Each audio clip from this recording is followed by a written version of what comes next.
تو قدرت سے اپنی بدلنے کیوں سے، تو قدرت سے اپنی بدلنے کیوں سے، ہر ایک میری لغزش خطا میرے مولا، ہر ایک میری لغزش خطا میرے مولا، مجھے نیک انسان بنا میرے مولا۔ الحمدللہ رب العالمین والعاقبۃ للمتقین والصلاة والسلام علی من کان نبیا وآدم بین الماء والطین وعلی آلہ واصحابہ اجمعین،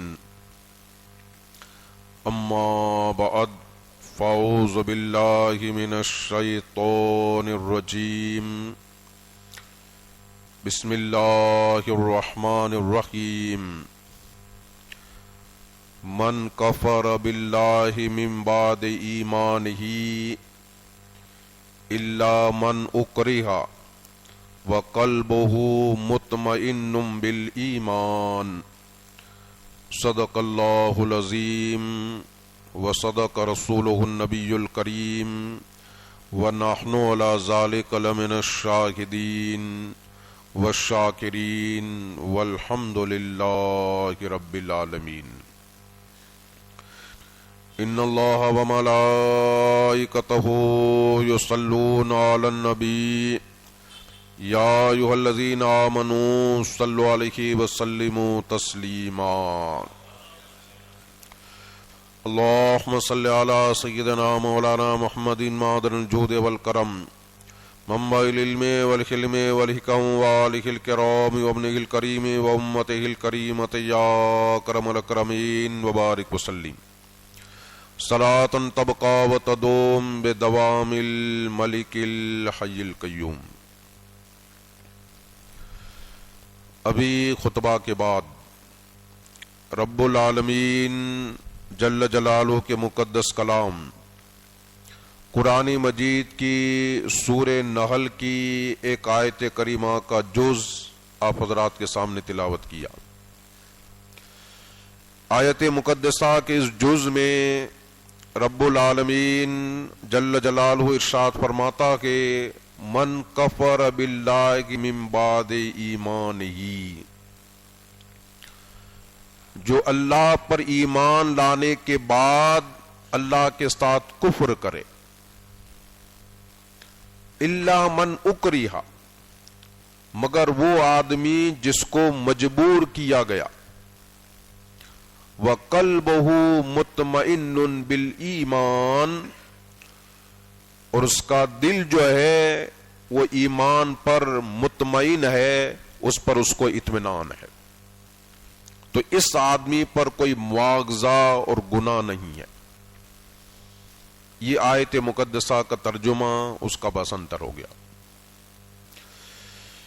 اس آیت کریمہ کی تفسیر میں علماء تفاسیر بیان فرماتے ہیں کہ اللہ تبارک و تعالی نے اس آیت مقدسہ میں اس آدمی کا تذکرہ فرمایا ہے جس آدمی کو اللہ تبارک و تعالی نے ایمان کی دولت سے سرفراز فرمایا، جس کو اللہ تبارک و تعالی نے ایمان جیسی عظیم دولت عطا فرمائی، مگر ایمان ملنے کے بعد، ایمان قبول کرنے کے بعد نعوذ باللہ اس آدمی نے خدا کے ساتھ کفر کر لیا، یہ آدمی مرتد ہو گیا، تو وہ آدمی غضب الہی کا مستحق ہے، اللہ تبارک و تعالی کے عظیم عذاب کا مستحق ہے۔ قیامت کے دن اللہ تبارک و تعالی اس کو جہنم کی بھڑکتی ہوئی آگ میں ڈالے گا۔ مگر آگے اللہ تبارک و تعالی فرماتا الا من اکرہ، مگر وہ آدمی جس کو مجبور کیا گیا، یعنی ایسا آدمی کہ اس آدمی کو رب العالمین جل جلالہ نے ایمان کی دولت سے سرفراز کیا، اللہ تبارک و تعالی نے ایمان کی دولت عطا فرمائی، مگر اس آدمی کو مجبور کیا گیا، کافروں نے اس پر ظلم و ستم کیے، اس کے سر پر تلوار رکھی کہ اگر تم اسلام کو نہیں چھوڑو گے، کفر کا کلمہ نہیں بکو گے تو ہم تمہاری جان لے لیں گے، تمہارے عضو کو کاٹ ڈالیں گے۔ اس طرح اس کو مجبور کیا گیا، اور مجبوری کی وجہ سے اس آدمی نے اپنے منہ سے کفر کا کلمہ بول لیا، مجبوری کی وجہ سے کفر کا کلمہ بک لیا، اور اس کا دل جو ہے وہ ایمان پر مطمئن ہے، دل اس کا ایمان سے ہٹا نہیں ہے، صرف جان بچانے کے لیے مجبوری کی وجہ سے اس آدمی نے کفر کا کلمہ بک لیا، اور دل میں ایمان پر ثابت قدمی ہے۔ اللہ تبارک و تعالی فرماتا ہے کہ وہ آدمی مومن ہی ہے، اور کفر کا کلمہ بکنے کے باوجود اس پر کوئی مواخذہ اور گناہ نہیں ہے۔ یہ آیت کریمہ کی تفسیر ہو گئی۔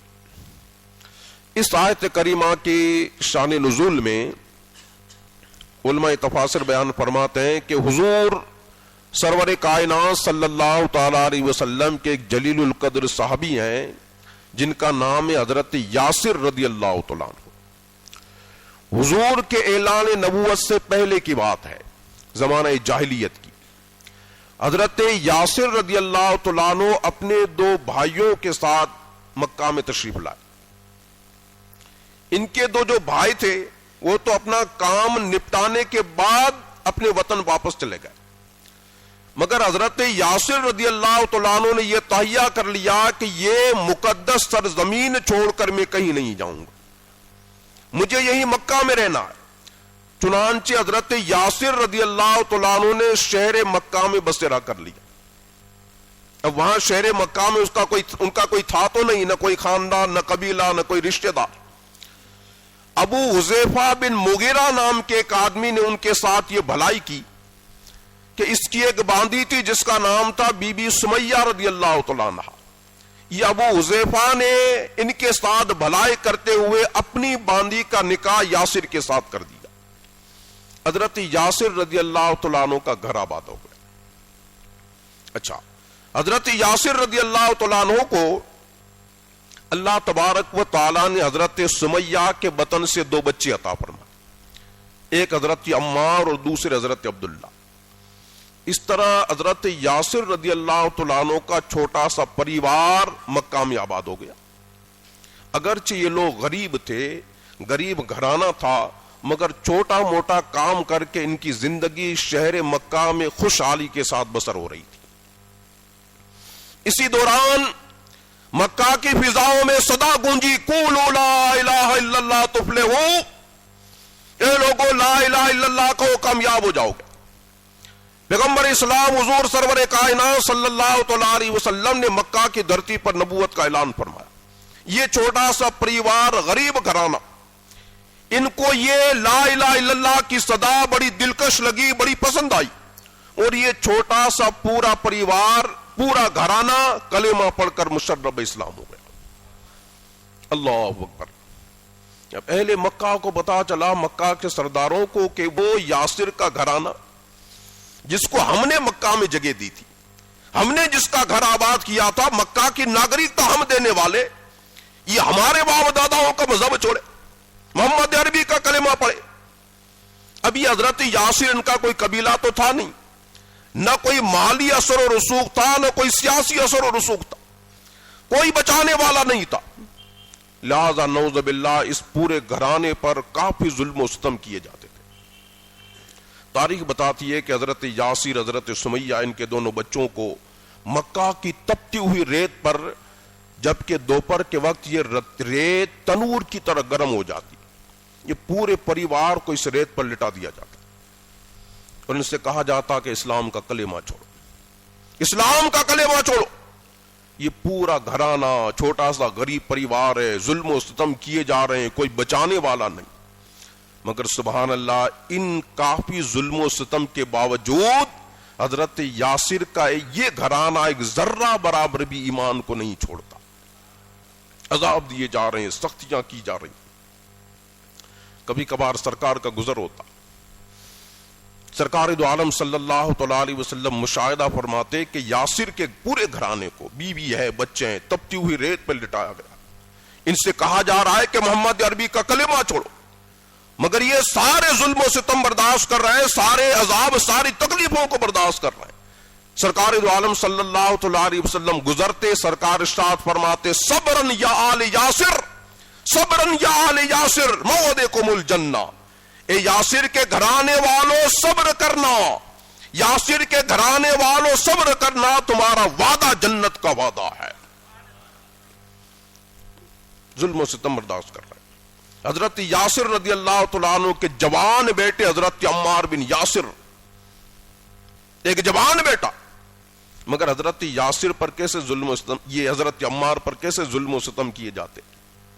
نہ صرف یہ کہ ان کو تپتی ہوئی ریت پر لٹایا جاتا، بلکہ جوان بیٹا تھا، پہلے خوب ان کی پیٹھ پر چابک برسائے جاتے، کوڑے مارے جاتے، جب پیٹھ لہو لہان ہو جاتی تو مکہ کی تپتی ہوئی ریت پر نہیں، آگ کے جلتے ہوئے انگاروں پر ان کو لٹایا جاتا۔ حضرت عمار کی پیٹھ جل رہی ہے، کہا جاتا عمار جوان ہے، اسلام کا کلمہ چھوڑ دے، مگر سبحان اللہ یہ جوان جلتی ہوئی پیٹھ کے ساتھ بھی پکارتا لا الہ الا اللہ محمد الرسول اللہ صلی اللہ علیہ وسلم۔ کبھی کبھار سرکار کا، ایک مرتبہ سرکار کا گزر ہوا، دیکھا کہ کافروں نے حضرت عمار کو آگ کے انگاروں پر لٹایا ہوا، سرکار کا دل پسیج گیا، سرکار وہاں تشریف لے گئے، ان کے سر پر ہاتھ پھیرا اور سرکار نے دعا فرمائی یا نار کونی بردم و سلام علی عمار کما کنت علی ابراہیم، یہ آگ جیسے تو حضرت ابراہیم پر ٹھنڈی بن گئی تھی، سلامتی والی بن گئی تھی، میرے عمار پر بھی ٹھنڈی اور سلامتی والی بن جا۔ حضرت عمار پر ظلم و ستم کیے جا رہے ہیں۔ حضرت عمار رضی اللہ تعالیٰ عنہ کی والدہ ماجدہ حضرت سمیہ رضی اللہ تعالیٰ عنہ، حضرت یاسر کی بیوی صاحب، باندھی ہے، بیچاری بڑی عورت ہے، ان کو بھی تپتی ہوئی ریت پر لٹایا ہوا۔ ابو جہل نیزہ لے کر آتا ہے اور عورت کو نیزے کی انیاں دکھا دکھا کر ڈراتا، او ظالمہ عورت، اسلام کا کلمہ چھوڑ دے، اسلام کا کلمہ چھوڑ دے۔ مگر سبحان اللہ، ایمان کی قوت بڑی عجیب قوت ہے۔ ایمان ایسی عجیب چیز ہے کہ ایمان آدمی کو نڈر بنا دیتی ہے، ایمان کی قوت آدمی کو بے خوف بنا دیتی۔ پہلے حال یہ تھا ان لونڈی غلاموں کا کہ ان کو ہمت نہیں ہوتی تھی کہ ان مکہ کے سرداروں کے سامنے نگاہ اٹھا کر دیکھ سکیں، ان کے پیچھے پیچھے ہاتھ باندھ کر چلتے تھے، مگر سبحان اللہ ایمان کی دولت آ گئی ہے۔ حضرت سمیہ رضی اللہ تعالیٰ عنہ تپتی ہوئی ریت پر لیٹے ہوئی ہے، ابو جہل سب سے بڑا دشمن رسول نیزہ دکھا رہا ہے کہ عورت اسلام کا کلمہ چھوڑ دے، مگر سبحان اللہ نہ صرف یہ کہ حضرت سمیہ نے تیز بھری نگاہوں سے ابو جہل کو دیکھا، بلکہ زور زور سے پکارنے لگی لا الہ الا اللہ محمد الرسول اللہ، لا الہ الا اللہ محمد الرسول اللہ۔ ابو جہل تو یہ کہتا ہے کہ میں اسلام کا کلمہ چھوڑ دوں، ارے میں یہ اعلان کرتی ہوں کہ خدا کے سوا کوئی معبود نہیں ہے، محمد عربی صلی اللہ تعالی علیہ وسلم اللہ کے رسول ہیں۔ اللہ اکبر۔ اس ظالم نے دیکھا کہ ایک باندھی ایک عورت میرے سامنے اس طرح کر رہی ہے، ایسا غضبناک ہوا، حضرت سمیہ تپتی ہوئی ریت پر لیٹی ہوئی ہے، نیزہ اٹھایا اور ناپ کے نیچے زور سے مارا کا نیزہ آر پار ہو گیا۔ حضرت سمیہ رضی اللہ تعالیٰ عنہ شہید ہو گئی، اسلام کی پہلی شہید، اسلام کا پہلا خون جو حرم کی زمین پر بہایا گیا۔ اور یہ ایک عجوبہ سنے اتہاس کا کہ اسلام میں سب سے پہلے جس نے اسلام قبول کیا وہ بھی ایک خاتون، ایک عورت ہے، اور اسلام کے لیے جس نے سب سے پہلے قربانی پیش کی ہے اور شہادت کا عظیم مقام حاصل کیا ہے وہ بھی ایک خاتون اور ایک عورت ہے۔ اسلام قبول کرنے والی بھی سب سے پہلی عورت حضرت خدیجہ رضی اللہ تعالیٰ عنہ، اور اسلام کے لیے سب سے پہلے قربانی دینے والی اور اسلام کے لیے شہادت کا مقام حاصل کرنے والی بھی سب سے پہلی ایک عورت ہے۔ حضرت سمیہ شہید ہو گئی۔ اچھا، حضرت یاسر رضی اللہ تعالیٰ عنہ بڑے باپ ہیں، روز ظلم و ستم کیے جا رہے ہیں، ظلم و ستم سہتے سہتے آخر ان کا بھی انتقال ہو، ماں باپ دونوں چلے گئے، اب جوان بیٹا عمار بچا، روز ظلم و ستم کیے جا رہے ہیں، روز تپتی ہوئی ریت پر لٹایا جا رہا، آگ کے انگاروں پر لٹایا جا رہا۔ ایک دن اتنا ظلم و ستم کیا، اتنا ظلم و ستم کیا کہ عمار اپنے ماں باپ کی طرف تمہاری بھی جان جائے گی، اسلام کا کلمہ چھوڑو، کفر کا کلمہ بکو۔ جب حضرت عمار نے دیکھا کہ اب جان پر بن آئی ہے، جان چلی جائے گی، تو مجبوری کے عالم میں جان بچانے کے لیے انہوں نے کفر کا کلمہ بول دیا۔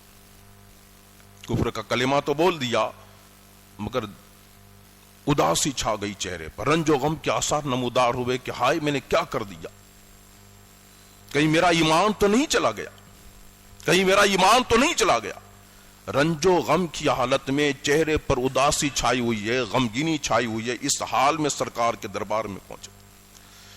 حضور سرور کائنات صلی اللہ تعالی علیہ وسلم نے ارشاد فرمایا، عمار کیا بات ہے، یہ چہرے پر اداسی کیسے، غمگینی کیسے چھائی ہوئی ہے؟ کہا یا رسول اللہ گزب ہو گیا۔ کہ کیا ہوا؟ کہا یا رسول اللہ روز کی طرح کفار مکہ مجھ پر ظلم و ستم کرتے تھے، مگر آج اتنی اذیتیں دی ہیں، اتنی تکلیفیں دی ہیں کہ جان پر جب بن آئی تو جان بچانے کے لیے میں نے زبان سے کفر کا کلمہ بول دیا۔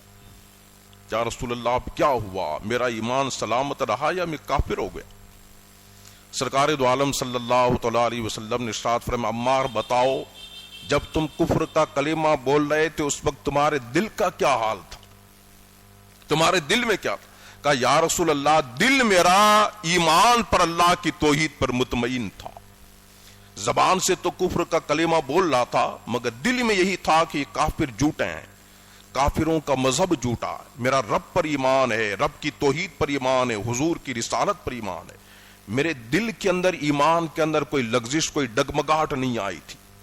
حضور سرور کائنات صلی اللہ تعالی علیہ وسلم نے ارشاد فرمایا، تم نے مجبوری کے عالم میں جان بچانے کے لیے زبان سے کفر کا کلمہ بولا ہے اور دل میں ایمان پر ثابت قدمی ہے، تو تم پر کوئی گناہ نہیں ہے، تم کافر نہیں ہوئے ہو، تمہارا ایمان سلامت ہے۔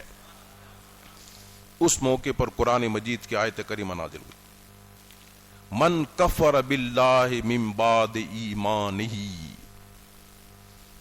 جو آدمی ایمان لانے کے بعد اللہ کے ساتھ کفر کرے، اس نے اللہ کے ساتھ کفر کر لیا، تو جان بوجھ کر اگر کوئی آدمی ایمان لانے کے بعد، ایمان قبول کرنے کے بعد خدا سے کفر کرتا ہے تو وہ آدمی غضب الہی کا مستحق ہے، عذاب جہنم کا مستحق ہے۔ الا من اکرہ، مگر وہ آدمی جس کو مجبور کیا گیا، اس کے سر پر تلوار رکھ دی گئی اور اس سے کہا گیا کہ اگر اسلام کا کلمہ نہیں چھوڑو گے، اگر کفر کا کلمہ نہیں بکو گے تو تمہاری جان جائے گی، تمہارا عضو کاٹ ڈالیں گے، اور اس نے جان بچانے کے لیے کفر کا کلمہ بول لیا عالم مجبوری میں، اور اس کا دل ایمان پر مطمئن ہے، اللہ فرماتا ہے اس آدمی پر کوئی مواخذہ اور گناہ نہیں ہے۔ قرآن مجید کی یہ آیت جو ہے، اس سے ہمیں نکات کیا ملتا ہے؟ ایک تو پتہ یہ چلا کہ کفار مکہ نے مسلمانوں کو اسلام سے برگشتہ کرنے کے لیے کیسی کیسی کوششیں، کیسے کیسے ظلم و ستم کیے، مگر سبحان اللہ یہ توحید اور رسالت کے متوالے ایک ذرہ برابر بھی زیادہ ایمان سے برگشتہ نہیں ہوئے۔ اچھا، قرآن مجید کی یہ آیت، اس سے ہمیں نکات کیا ملتا ہے؟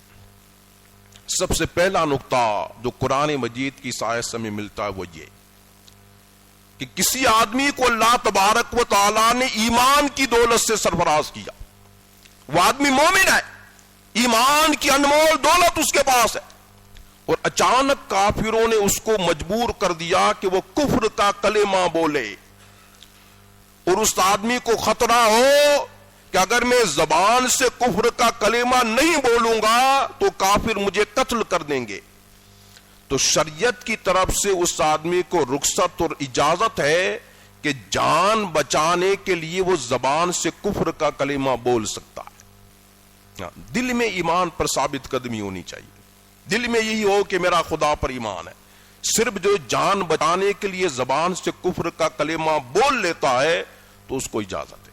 اسی کو اللہ نے قرآن میں بیان فرمایا کہ من کفر باللہ من بعد ایمانہ، ایمان لانے کے بعد جس آدمی نے اللہ کے ساتھ کفر کیا تو وہ تو گنہگار ہے. الا من اکرہ، مگر وہ آدمی جس کو مجبور کر دیا گیا، اس کے سر پر تلوار رکھ دی گئی، اس کو جان لینے کی دھمکی دی گئی، اس کا عضو کاٹنے کی دھمکی دی گئی، اور اس نے عالم مجبوری میں کفر کا کلمہ بول لیا. اگر دل میں ایمان پر ثابت قدمی ہے تو کفر کا کلمہ بولنے کے باوجود اس آدمی پر کوئی گناہ اور مواخذہ نہیں ہے. یہ جو مسئلہ آج کل کے زمانے کے حساب سے ہم سمجھ سکتے ہیں، کبھی کبھار جو دنگے ہوتے ہیں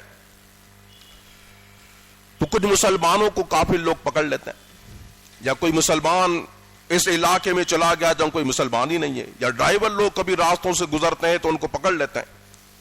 اور آپ نے ویڈیو وغیرہ میں دیکھا ہوگا کہ ان کو باندھ کر مجبور کیا جاتا ہے کہ بس ہم جو بولتے ہیں ویسا بولو، ہمارے بھگوانوں کے نام لو، اور غلط غلط چیزیں بلوائی جاتی. وہ آدمی چونکہ جان کا خطرہ ہوتا ہے اس وقت کیا کرے؟ تو جان کا خطرہ ہو تو شریعت کی طرف سے اجازت ہے کہ جان بچانے کے لیے وہ آدمی کفر کا کلمہ بول سکتا ہے. وَقَلْبُهُ مُطْمَئِنٌ بِالْإِيمَانِ، مگر دل میں ایمان پر ثابت قدمی ہونی چاہیے. دل میں ہی کہے کہ نہیں، یہ جو میں بول رہا ہوں غلط بول رہا ہوں، یہ مجبوری کی وجہ سے بول رہا ہوں، میرا خدا پر ایمان ہے، خدا کی توحید پر ایمان ہے. اس سے کیا پتا چلا کہ سبحان اللہ، اسلام بالکل آسان مذہب ہے. یرید بکم اللہ الیسر ولا یرید بکم اللہ العسر. اللہ تبارک و تعالی تمہارے ساتھ آسانی چاہتا ہے، اللہ تمہارے ساتھ تنگی نہیں چاہتا ہے. یہ واقعہ آج سے 1400 سال پہلے پیش آیا حضرت عمار کا، مگر یہ مسئلہ 1400 سال کے بعد اس زمانے میں بھی ہمیں کام آ سکتا ہے. اس سے پتا چلا کہ اسلام ایسا عظیم مذہب ہے کہ قیامت تک جتنے مسائل پیش آئیں گے، قیامت تک کے سارے سوالوں کا جواب اسلام میں پہلے سے موجود ہے.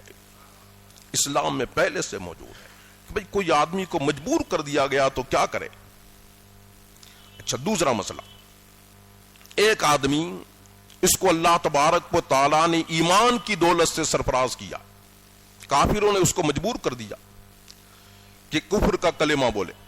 تو ابھی میں نے بتایا کہ اجازت ہے، دل پر اگر ثابت قدمی ہو، دل میں ایمان ہے تو زبان سے صرف عالم مجبوری میں کفر کا کلمہ بول سکتا ہے. مگر کوئی آدمی سمجھ لو اس نے زبان سے تو کفر کا کلمہ بولا مگر دل سے بھی کفر مان لیا کہ بھئی کیا روز روز کی جھنجھٹیں، روز مجھ پر ظلم و ستم ہوتے ہیں، میں حقیقی طور پر اب جو ہے کہ اسلام کو چھوڑتا ہوں. زبان سے بھی اسلام کا کلمہ چھوڑا، دل سے بھی چھوڑا، تو پھر وہ آدمی کافر ہو جائے گا، اب وہ مسلمان نہیں رہے گا. کفر کا کلمہ مجبوری کے عالم میں صرف زبان سے بولنے کی اجازت ہے، دل میں ایمان پر ثابت قدمی ہونی چاہیے. تیسرا مسئلہ، ایک آدمی مسلمان ہے، اس کو جو ہے مجبور کیا گیا کہ بھئی کفر کا کلمہ بولے، اور کہا گیا کہ اگر کفر کا کلمہ نہیں بولے گا تو تیری جان لے لیں گے. اجازت تو ہے کہ بول سکتا، لیکن اس نے تہیہ کر لیا نہیں، اگرچہ میری جان چلی جائے اگر میں کفر کا کلمہ نہیں بولوں گا. اور اس نے کفر کا کلمہ نہیں بولا اور کافروں نے اس کو قتل کر دیا تو اللہ تبارک و تعالی اس کو مرتبہ شہادت سے سرفراز فرمائے گا. پہلے والے مسئلے میں اجازت اور رخصت ہے، اور اس مسئلے میں عزیمت ہے. ایک ہوتی ہے عزیمت اور ایک ہوتی ہے رخصت. رخصت کا مطلب یہ کہ عمل کرنا چاہو تو کر سکتے ہو. بھئی کافر مجبور کر رہے ہیں، جان بچانے کے لیے کیا کرنا ہے؟ کفر کا کلمہ بولنا ہے. شریعت کی طرف سے اجازت ہے، رخصت ہے کہ جان بچانے کے لیے کفر کا کلمہ بول سکتے ہو جبکہ دل میں ایمان ہو. لیکن اگر سمجھ لو اس نے یہ تہیہ کر لیا بھلے ہی جان چلی جائے مگر میں تو نہیں بولوں گا، تو یہ عظیمت ہے کہ اس میں اللہ تبارک و تعالی عظیم ثواب بھی عطا فرمائے گا اور مرتبہ شہادت سے سرفراز بھی فرمائے گا. اسلام میں ہر سوال کا جواب موجود ہے. اب آخری مسئلہ، کوئی آدمی ایسا ہے کہ اللہ تبارک و تعالی نے اس کو ایمان کی دولت سے سرفراز کیا، کوئی مجبوری نہیں ہے، کفر کا کلمہ بولنے کی کوئی مجبوری نہیں ہے، کوئی اس کو نہیں کہتا ہے کہ کفر کا کلمہ بک، مگر وہ آدمی مذاق کے طور پر اپنی زبان سے کفر کا کلمہ بولتا ہے تو صرف مذاق میں کفر کا کلمہ بولنے سے بھی آدمی کافر بن جائے گا۔ ہمارے یہاں کوئی پرواہ نہیں کی جاتی، لوگ نعوذ باللہ خدا کے بارے میں کیا بولتے ہیں، رسول اللہ کے بارے میں کیا بولتے ہیں، کیسی کیسی شاعری بکی جاتی ہے، کیسے کیسے مذاق کیے جاتے ہیں۔ مذاق کے اندر بھی اگر کوئی آدمی نے کفر کا کلمہ بولا ہے تو کافر ہو جائے گا۔ اللہ نے ارشاد فرمایا من کفر باللہ من بعد ایمانہ، جس آدمی نے مومن ہونے کے بعد، ایمان کے بعد اگر کفر کیا تو غضب الہی کا مستحق، عذاب الہی کا مستحق، الا من اکریہ، مگر ہاں جو مجبور کیا گیا، تلوار سر پر رکھ دی گئی کہ بے کفر کا کلمہ بول، وقلبہ مطمئن بالایمان، اس کا دل ایمان پر مطمئن ہے، تو مجبوری کے عالم میں اس کو اجازت ہے کہ دل پر ایمان کی ثابت قدمی ہے تو جان بچانے کے لیے وہ کفر کا کلمہ بول سکتا ہے۔ اللہ تبارک و تعالی مجھے اور آپ کو قرآنی احکام کی سمجھ عطا فرمائے اور اس پر عمل کرنے کی توفیق عطا فرمائے۔ وما علینا الا البلاغ۔ السلام علیکم۔